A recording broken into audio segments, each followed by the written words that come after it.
Bem-vindo hoje ao Estudo na Palavra. Eu sou o evangelista Jimmy Swaggart com o Dr. David Watts, David Borg, Dr. Don Paul Gray, John Rosenstern e Dave Smith.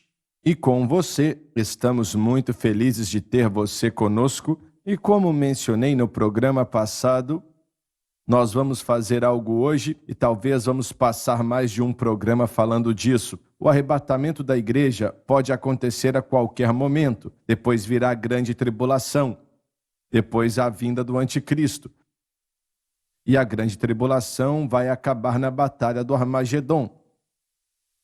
Depois vai ser o juízo de Cristo.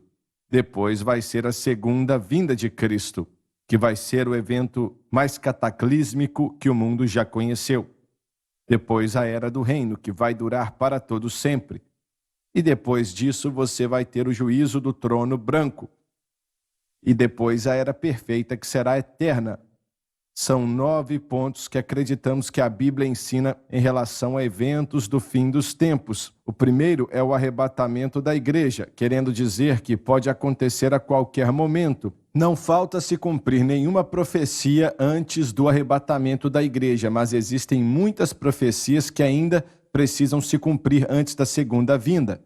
Mas nada será cumprido antes do arrebatamento da igreja. Pode acontecer hoje, pode acontecer daqui a 50 anos. Não sabemos quando, mas será em breve. Acredito que vários eventos apontam para o arrebatamento da igreja.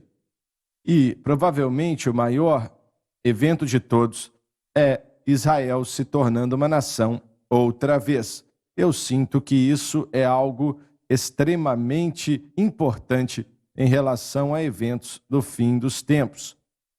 E a ideia que Deus ia reunir esse povo depois de 2000 anos sendo espalhados pelo mundo inteiro.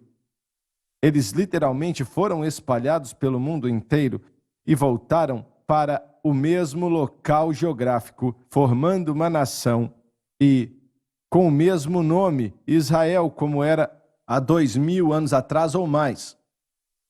E você tem que entender que Deus foi quem armou isso, não foi por acaso. Aí veio o derramar do Espírito Santo, que começou na virada do século XX, de grande forma. E nós vemos que 500 milhões, não 1 milhão, 500 milhões de pessoas, desde a virada do século XX, foram batizadas com o Espírito Santo com evidência de orar em outras línguas. E aí você tem o Evangelho sendo pregado para todas as nações. Não disse que seria pregado para todos os povos, mas para todas as nações. E esse programa aqui, com vários outros, está em toda a nação do mundo, até nações muçulmanas. E pense no que estou falando, senhoras e senhores. Você vê a profecia de Daniel no último capítulo do seu livro, e eles irão de um lado para o outro, e o conhecimento será multiplicado. Essas coisas já se cumpriram no que diz respeito a toda a profecia bíblica que precisa se cumprir antes que o arrebatamento aconteça. Todas elas já se cumpriram, senhoras e senhores. O arrebatamento da igreja pode acontecer a qualquer momento. Eu creio de todo o coração. E eu acho, assim como mencionamos no programa passado, que Deus vai ter uma última colheita como o mundo nunca viu antes. E vai demorar um pouco antes que isso aconteça. Não vai acontecer da noite para o dia. E o que vocês acham em relação ao arrebatamento da igreja? Vocês acham que pode acontecer a qualquer momento? Porque algumas pessoas ensinam que vai ser no meio da grande tribulação, outros que vai ser depois da grande tribulação, e por aí vai. O que vocês acham? Eu acho que daquilo que Jesus profetizou em Mateus 24 e das outras coisas que ele também disse, não tem nada mais que precise acontecer para que ele volte. Tudo já aconteceu. Eu acho que você está correto. Nada mais precisa ser cumprido para a segunda vinda do Senhor. O Senhor disse que eu acredito que haveria um grande mover do Espírito antes do arrebatamento da igreja acontecer. E eu não quero exagerar sobre isso, porque não podemos traçar datas, Não. pois o Senhor descerá do céu com alarido, com a voz do arcanjo e com a trombeta de Deus, e os mortos em Cristo ressuscitarão primeiro. E depois nós que estivermos vivos, vamos nos encontrar com o Senhor nas nuvens, e então para sempre estaremos com o Senhor. Por isso, consolem-se uns aos outros com essas palavras. Jesus não vai vir para a terra no arrebatamento.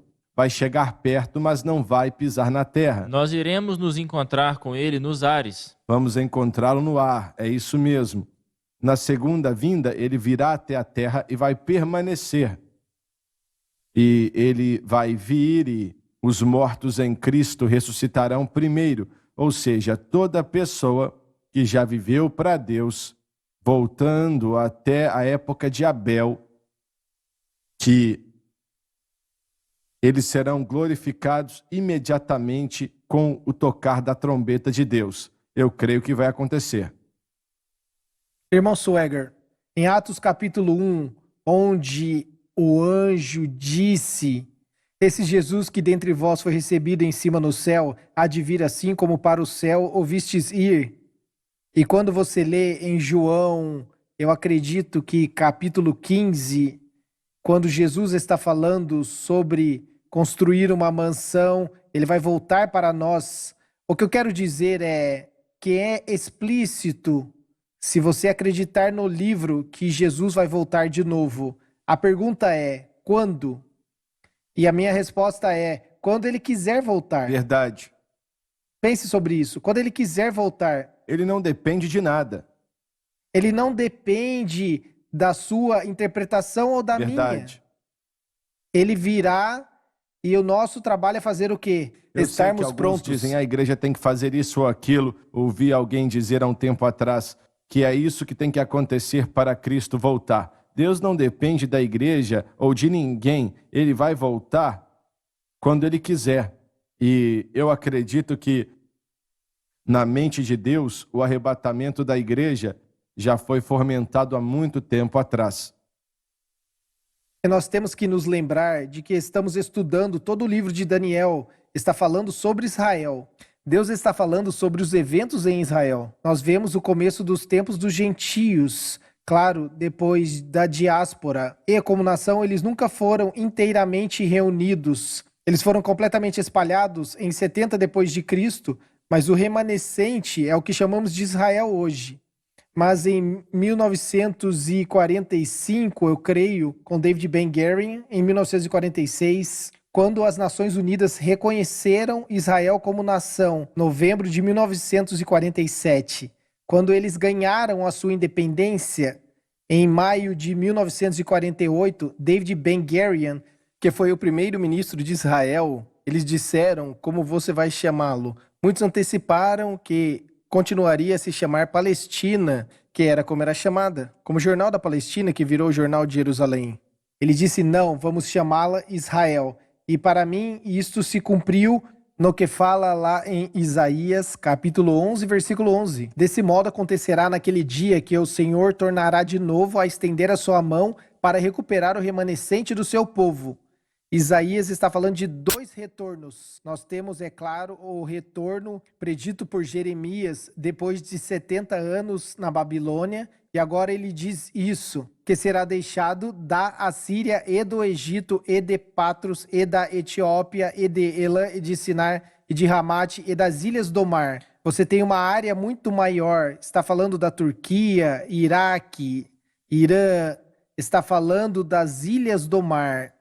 Ele previu a reunião que estamos vendo hoje acontecendo em 1948, que oficializou Israel como nação. Em Mateus 24, que o Dr. Watts mencionou, Jesus disse, em verdade vos digo que não passará essa geração até que tudo isso aconteça. Muitos entendem errado a palavra geração. E quando pensamos em geração, pensamos 50, 60, 100 anos. Todos têm uma interpretação diferente.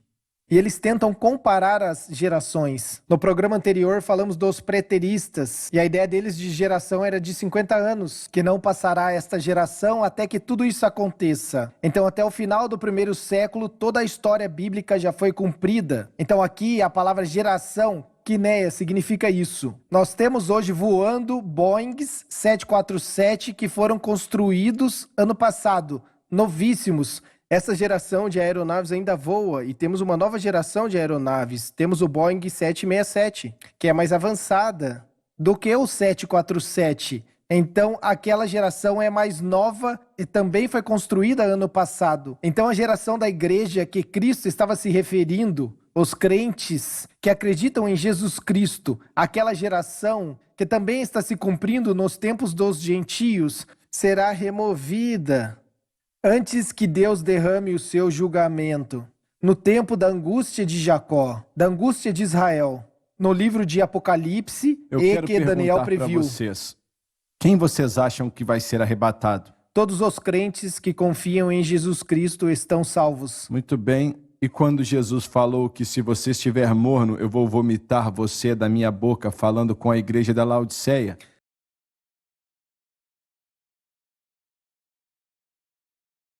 Isso é interessante para mim e oro para que seja para você também. Eu quero estar pronto quando a trombeta tocar e pela graça de Deus eu estou. Existem milhões de pessoas por igrejas hoje no mundo inteiro que são religiosas, Isso. mas não estão salvas. As pessoas nunca nasceram de novo. Existem alguns que nasceram de novo, mas não andam com o Senhor. Existem milhões de pessoas assim. Não existe esse negócio de justificação parcial. Ou a pessoa está 100% justificada ou não está. Não É isso existe mesmo. nada que eu encontro na Bíblia como uma justificação Sim. parcial. Se a pessoa realmente é justificada e é salva, e é Deus quem determina isso, não é a gente, essa pessoa vai ser arrebatada. E existem várias pessoas que estão mais próximas do Senhor do que outras. E é assim que acontece, mas todas essas pessoas, se nascerem de novo, serão arrebatadas. Isso Eu não mesmo. vejo algo diferente. Você trouxe uma boa pergunta ao falar das pessoas mornas. E um outro pensamento sobre isso também que podemos ver na Bíblia são as 10 virgens. Você tem 5 prudentes e 5 tolas. Você sabe se isso se encaixa de alguma forma sobre quem será arrebatado e quem não será? A que Jesus se refere quando ele fala sobre as 10 virgens? 5 prudentes e 5 tolas. Tem alguma relação com o que está sendo Sim, dito aqui? Eu acho que isso se encaixa biblicamente, pois está localizado no livro de Mateus, a profecia no capítulo 25. Na igreja morna, Jesus está do lado de fora, batendo na porta. Se alguém ouvir a minha voz e abrir a porta, entrarei em sua casa e com ele cearei. Tem muitos, como você disse, que são religiosos, mas se não forem nascidos de novo, não irão. Se são nascidos de novo e confiam em Deus, mesmo que são fracos na fé, ainda assim serão arrebatados. O trono de julgamento de Cristo, que será no próximo programa de Cristo, é claro que eu estou brincando, ele irá determinar as recompensas que vamos receber com as coisas que fizemos no nosso corpo, das obras, mas quanto à salvação, não tem nada a ver com isso. É a fé em Cristo que salva uma pessoa. E se eles estão crendo, independente das obras, ou se eles não são mornos e não são cuspidos da boca de Cristo, ou seja, não estão fazendo nada para o reino de Deus.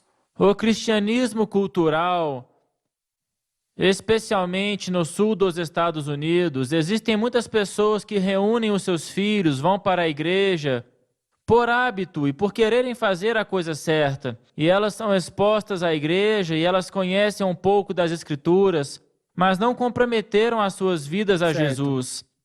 E, infelizmente, eu acredito que haverão muitas pessoas que ouviram a mensagem do final dos tempos e elas sabem o que irá acontecer, mas elas não fizeram a decisão de confiar em Jesus e pedir por perdão pelos seus pecados, e elas serão deixadas para trás e, nesse momento, elas irão entender o que o pregador estava dizendo. Então, nós realmente precisamos olhar as pessoas mornas e as virgens tolas como pessoas que não são salvas. É como assim eu que devemos interpreto. olhar a elas? Eles acham que são, Eu li um livro uma vez de Leonard Ravenhill, aonde ele dizia que ele acreditava que apenas 10% das pessoas que iam à igreja, naquela época, foi escrito nos anos 50, mas apenas 10% das pessoas que iam na igreja seriam arrebatadas. Eu não sei se esse seria um número muito baixo, mas a visão dele sobre o cristianismo era muito rígida. E, obviamente, é algo muito triste ser deixado para trás. Deixe-me contar uma história. Quando estávamos ensinando no Seminário Teológico Continental em Bruxelas, nós moramos em uma cidade pequena chamada Weselblink. E os meus vizinhos eram holandeses que frequentavam uma igreja local católica. E um dia eu estava conversando com esse homem sobre o Senhor. Ele disse: Dom, eu sou ateu. E eu disse: você é? Eu pensei que você fazia parte do coral. Ele disse: eu sou parte do coral. Eu estou lá todos os domingos e eu amo. Mas você não acredita em Deus? Ele disse: não acredito em Deus, mas eu amo a música. E aqui está a minha pergunta. Quantas pessoas na igreja são Tem como muita essa? gente assim. A neutralidade não existe. Jesus disse: aquele que não está comigo está contra mim. As 5 virgens tinham as suas isso. lâmpadas, É isso. mas não tinham óleo. E essa era a diferença. Mas ainda eram virgens, hein? Sim, essa é a parte que gera confusão. Pois é. Eu não acho que as pessoas precisam se preocupar com sua posição. Acho que devem estar próximas de Deus de maneira que sabem, através da graça dele, que estão salvas. Quando as pessoas têm um entendimento correto da mensagem da cruz, elas podem ficar seguras. Isso vai ajudar eles muito. E se eu machuco meu dedo e eu falo um palavrão, não significa que eu serei deixado para trás. As pessoas muitas vezes, quando eu estava crescendo em uma atmosfera pentecostal de santidade, todas as pequenas coisas que nós fazíamos iriam nos enviar para o inferno. E essa não é uma mentalidade saudável de se ter. E nós devemos sim nos esforçar para viver para Deus pela santidade, mas não ficar tão inseguros ao ponto de achar que tudo quanto fizermos irá nos deixar de fora do arrebatamento. E eu acho que nós seremos surpreendidos com algumas pessoas que serão arrebatadas. E como você disse, nós precisamos afirmar para as pessoas que você pode saber hoje que se você morrer ou se Jesus voltar, você será salvo. Você pode saber disso em seu coração e você pode estar seguro Jesus nisso. Cristo em seu coração, essa é a exigência. E por outro lado, tem aqueles que pensam que estarão lá, mas não estarão. Muitos serão assim. A porta irá se fechar para aquelas 5 virgens. Eu gostaria de ler A isso porta irá também, se fechar e elas não Isso poderão traz entrar. à luz o que estamos conversando. E vou começar no versículo 6. Mas à meia-noite foi ouvido um clamor. Aí vem o esposo, saí-lhe ao encontro. Então todas aquelas virgens se levantaram e prepararam suas lâmpadas. E as insensatas disseram às prudentes: dai-nos vosso azeite, porque vossas lâmpadas se apagam. Mas as prudentes responderam, dizendo: não seja o caso que nos falte a nós e a vós. Ide antes aos que vendem e comprai-o. E tendo elas ido comprá-lo, veio o esposo. E as que estavam preparadas entraram com ele para as bodas, e fechou-se a porta. E depois vieram também as outras virgens, dizendo: Senhor, Senhor, abre-nos a porta. Mas ele respondendo disse: em verdade vos digo que não vos conheço. Nós devemos conhecer o nosso chamado e eleição. E há muitos hoje que precisam fazer esse comprometimento novamente com o Senhor. Mas quantos são aqueles que dizem ser cristãos, mas não são, e Deus está vendo? Exatamente, muitos, infelizmente. Quantos não disseram: expulsamos demônios em seu nome, fizemos isso e aquilo outro, e eu não conheço? Jesus disse que a porta também é pequena, pelo menos para a vida. E poucos o encontram, é o que a Bíblia diz. Largo é o caminho que leva à destruição. Olha, só podemos chutar, mas eu digo que de todos que dizem que nasceram de novo mundo afora, estamos falando de 1 ou 2% que realmente nasceram de novo. Eu sei que é um número pequeno, mas é assim que eu acredito. E existe tanta vontade própria em meio aos cristãos hoje, e eles não têm um relacionamento com o Senhor como deveriam. Existem muitas celebridades e também atletas que, quando ganham um prêmio, dizem: "Eu quero agradecer a Deus." Ou então elas carregam uma cruz em seu pescoço, mas isso nunca aí, aceitaram a verdade. Cristo. Elas falam sobre Deus, dizem que acreditam em Deus, mas, seja judeu ou gentio, elas E não precisam se render aceitaram a a Jesus Cristo. como Salvador, é isso mesmo. E o arrebatamento da igreja, você pode falar disso o tempo que você Eu só quiser. quero acrescentar algo bem breve. A palavra arrebatamento, muitas pessoas dizem que não acreditam no arrebatamento porque essa palavra não está na Bíblia. Mas a palavra arrebatamento é o termo que nós usamos por meio do estudo sistemático da Bíblia. Da mesma forma que é a palavra trindade. A palavra trindade também não está na Bíblia. E ainda assim nós verdade. acreditamos na trindade e também no arrebatamento. A palavra pode não estar na Bíblia, mas o conceito está por toda a Bíblia, e mesmo na passagem original de Daniel. E eu acredito que nós estamos vendo em Antíoco Epífanes uma prefiguração do anticristo e do final dos tempos. Eu acredito que todas essas coisas são como uma sombra do que irá acontecer. Mais uma reflexão, irmão Swegert, sobre o arrebatamento. Não somente sobre o evento, mas qual o propósito do arrebatamento? Se as pessoas entendessem o propósito disso, por exemplo, nós temos um indivíduo que está estudando para um mestrado, está trabalhando conosco, ele está aprendendo a mecânica por trás de alguns negócios e eu perguntei: você sabe o que eles significam e como se aplicam e o propósito? E ele disse não.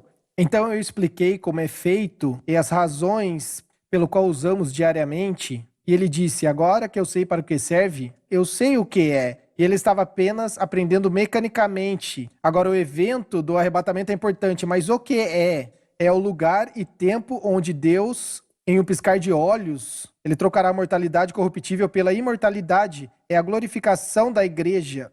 É o que nós estamos buscando, como Paulo disse, que aquele que em vós começou a boa obra, a aperfeiçoará até o dia de Jesus Cristo. Esta é a culminação do que estamos trazendo para o final da nossa salvação. Seremos glorificados. Este é o arrebatamento da igreja. Isso, verdade. Jesus irá glorificar a igreja e nos remover, pois nós não fomos chamados para a ira, mas para a paz. E é aí que o julgamento será derramado. Então, entender o propósito da ressurreição e do arrebatamento nos ajuda a entender o que vai acontecer em seguida, pois nós não fomos chamados a passar pela grande tribulação, pois nós já aceitamos aquele que já pagou a penalidade. O julgamento está sobre Cristo. Exatamente. O segundo acontecimento que pensamos que virá sobre esse mundo, que não vai demorar muito tempo, é o período da grande tribulação. No momento que o anticristo, ele não vai ser conhecido como anticristo, mas é o que ele será. O anticristo, juntamente com Israel e outras nações, vai assinar um documento de proteção de 7 anos. Vai ser aí que a grande tribulação vai começar. O nosso tempo acabou, não perca o próximo programa.